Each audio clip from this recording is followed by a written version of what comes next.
ब्रेकपछि स्वागत छ। कार्यक्रम हो खोज खबर। दर्शकवृन्द, गरिबी र व्यवस्थाले गाँजेको राजु नेपालीको परिवारलाई दैवले पनि ठगेपछि यिनको जीवन थप कष्टकर बन्यो। राजु खुट्टा टेकेर उभिन पनि सक्दैन, ओठ पनि फाटेको छ र यही अवस्थाले गर्दा पनि छोराको भविष्यको लागि आफूबाट छुटाएर संस्थाको हातमा सुम्पिन बाध्य थिइन् उनकी आमा। तर तिनको सपना उद्धार गर्ने पवित्र संस्थाले मेटिदिएको छ। दिनभरि ज्यामी काम गरेर कमाएको पैसाले यिनको समस्या टार्न निकै धौधौ पर्छ। सानो थोत्रो कोठा, बोराको ओछ्यान, दाउरामा खाना पकाउने, यही नै यिनको दिनचर्या छ। जसरी पवित्र समाज सेवा नेपालले यो बालकलाई ठूलो आश्वासन दिएर लगेको थियो, त्यसको ठिक उल्टो दर्शकवृन्द बालकलाई पहिलेकै अवस्थामा पुर्याइदिएको छ। हेरौं यो अर्को रिपोर्ट।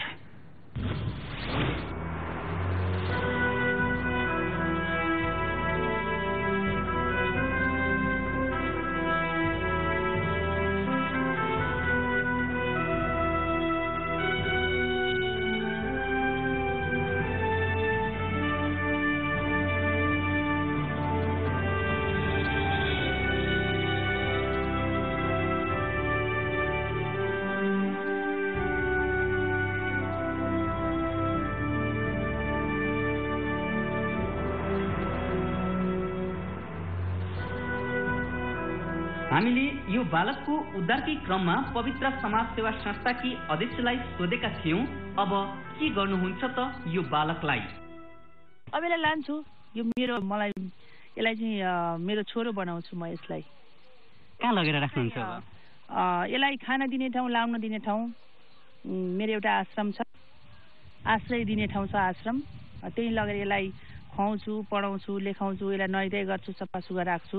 यसलाई चाहिँ छोरालाई एउटा आमाले दिने माया ममता, एउटा यो प्रति सद्भावना म राख्छु होइन। अनि यो मेरो छोरो हो। यसलाई चाहिँ रगतको नाताले त मेरो नभए पनि यो मेरो भावनाको मेरो छोरा हो होइन। यसलाई चाहिँ आजदेखि मसँग अर्को पनि एउटा छोरा भयो भन्ने म त्यही ठान्छु। तर यिनको यो भनाइ सब गफाडीको गफ भन्दा पर हुन सकेन। न त बालकले उपचार नै पाए, न त राम्रो शिक्षा दीक्षा नै। 5 महिनापछि रित्तो हात फर्कन बाध्य बने। काठमाडौँमा च्याउचरी खुलेका यस्ता बाल गृहमा बस्ने अधिकांश बालबालिकाको अवस्था यस्तै दयनीय छ। उनीहरूले न्यूनतम सुविधासम्म पाउन सकेका छैनन्। बालबालिकाको बाल अधिकार समेत हनन भएको छ। हामीले 9 महिना अघि राजधानीको धापासीमा रहेको यही पवित्र समाज सेवा नेपाल बाल गृहको अवस्थाबारे कार्यक्रम तेस्रो आँखा मार्फत उजागर गरेका थियौं। अहिले नि त्यो संस्थाको अवस्थामा कुनै सुधार आएको छैन। संस्थाले न्यूनतम मापदण्ड पनि पूरा गर्न सकेको छैन। 21 जना बालबालिका राख्नलाई जम्मा 2 वटा कोठा छन्।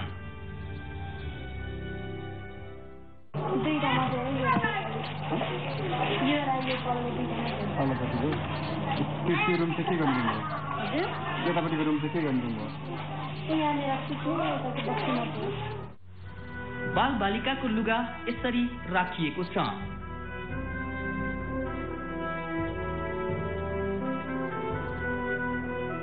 के यहाँ बाल बालिकाले उपयुक्त पोषण र हुर्काई पाइरहेका होलान्?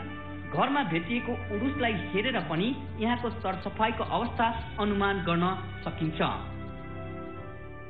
भित्र पस्ने ठाउँमा उडुसै उडुस छ रे? त्यता छ, उडुस छ, उडुस छ।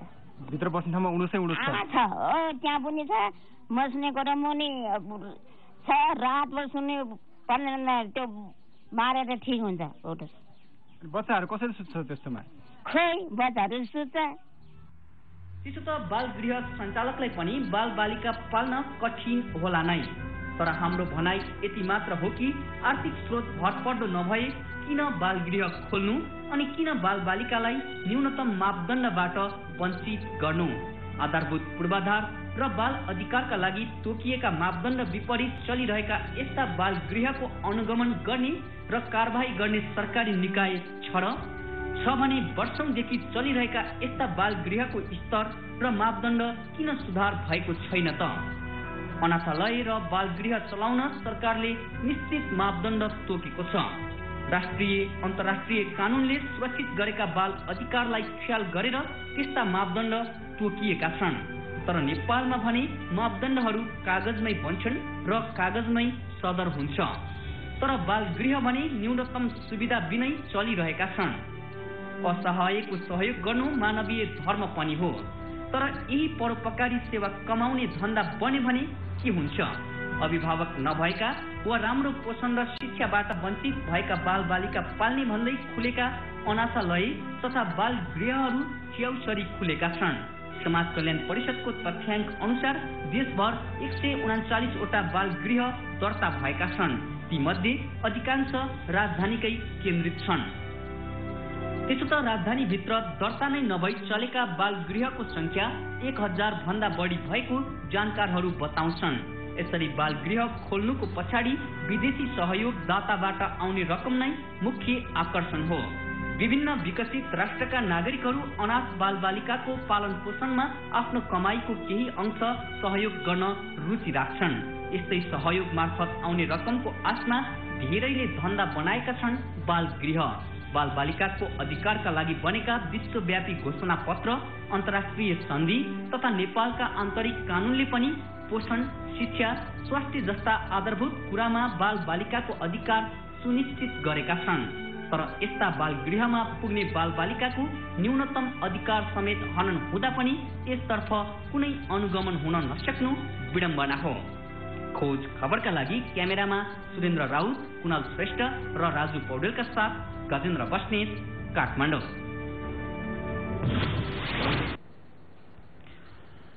दर्शकवृन्द, हामीले भनेका थियौं उद्धार गरिएका राजु नेपालीको उपचार र शिक्षा दीक्षा संस्थाको लागि पनि चुनौती बन्न सक्छ। अबको दिन यो बच्चाको अवस्था कस्तो होला? हामीले भनेका थियौं राजुकी आमा यति मात्र चाहन्थिन् कि यिनको बच्चाको भविष्य राम्रो बनोस्। हाम्रो पनि कामना थियो राजु नेपालीको जीवन सफल होस्। तर चाहिँदाको भाँडो नचाहिँदाको ठाडो भने झैं बालकको नाममा सहयोग आउन्जेल बालक संस्थाकै लागि हाई हाई बन्यो। जब सहयोग आउन छोड्यो अनि यिनलाई विभिन्न बहानामा पन्छाइयो। न त बालकले उपचार नै पाए दर्शकवृन्द, न त राम्रो शिक्षा नै।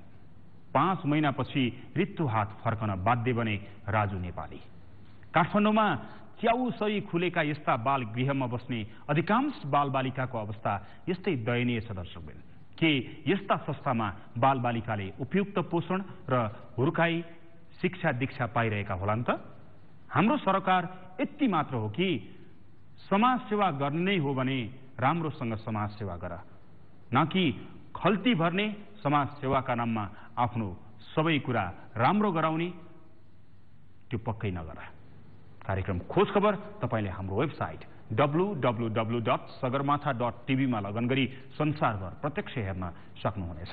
हवस् त, आजका लागि कार्यक्रम खोज खबर यति नै। कार्यक्रम खोज खबरका विषयमा तपाईसँग कुनै प्रतिक्रिया छन् भने हामीलाई खोजखबर@sagarmatha.tv मा इमेल गर्न सक्नुहुन्छ अथवा फोन नम्बर 42333074 मा फोन पनि गर्न सक्नुहुन्छ। लुकेका र लुकाइएका खबरमाथि हाम्रो निगरानी निरन्तर जारी छ।